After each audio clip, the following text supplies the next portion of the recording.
আজকে তোর খবর আছে।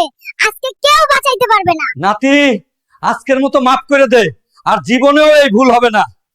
বন্ধুরা, তোমাদের কাছে হাত জোড় করে বলতেছি, ভিডিওটি সম্পূর্ণ দেখো এবং কে কোথা থেকে দেখছো কমেন্টে অবশ্যই জানাও। স্যার, আমার অ্যাকাউন্টে এই টাকাগুলো রেখে দেন। আরে বাবু, এগুলো তো জাল টাকা। জাল টাকা ব্যাংকে রাখা যাবে না। আরে মিয়া, আমার অ্যাকাউন্টে জাল টাকা রাখুম না ভালো টাকা রাখুম সেটা আমার ব্যাপার, আপনি এখানে নাক গলান কেন? ডাক্তার সাহেব, আমার কাছে টাকা নেই, আমাকে ফ্রি চিকিৎসা দেবেন। হ্যাঁ দেব, কিন্তু বিনিময়ে কি দিবা? আমি কবর খোঁড়ার কাজ করি, আমি আপনার জন্য ফ্রিতে কবর খুঁড়ে দেব। সর্বনাশ! এই বাচ্চা কি বললো? ওই সুমাইয়া, ফ্রি আছো নাকি? আমি আইতাছি, তুমি রেডি হও, তোমারে নিয়ে আজকে লং ড্রাইভে যাবো। আরে বেবি না, আমি এখন ক্লাসে আছি, আমি এখন বের হতে পারবো না। বেবি, কে কল দিয়েছিল?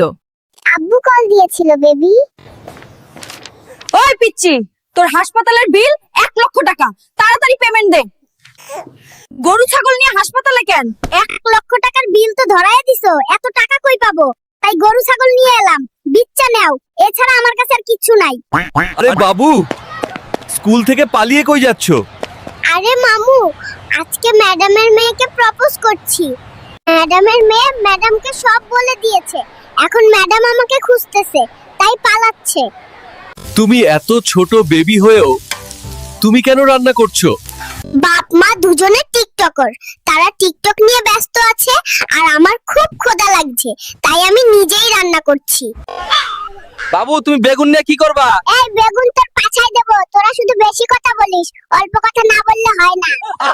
বন্ধুরা, সাংবাদিকের প্রশ্ন উত্তর কেমন দিলাম তোমরা কমেন্টে জানাও, আর তাড়াতাড়ি সাবস্ক্রাইব করে ফেলো।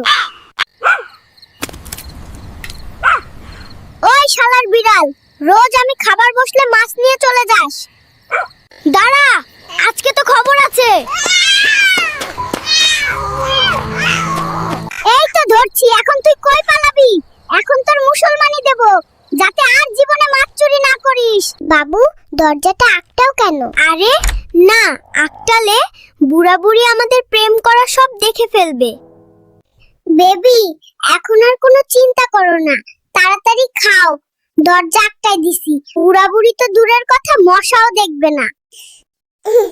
যৌবনকালে ছেলের বউকে নিজের মেয়ে মনে করে যত্ন করো, তাহলে বৃদ্ধকালে ছেলের বউ তোমাকে মা মনে করে সেবা করবে।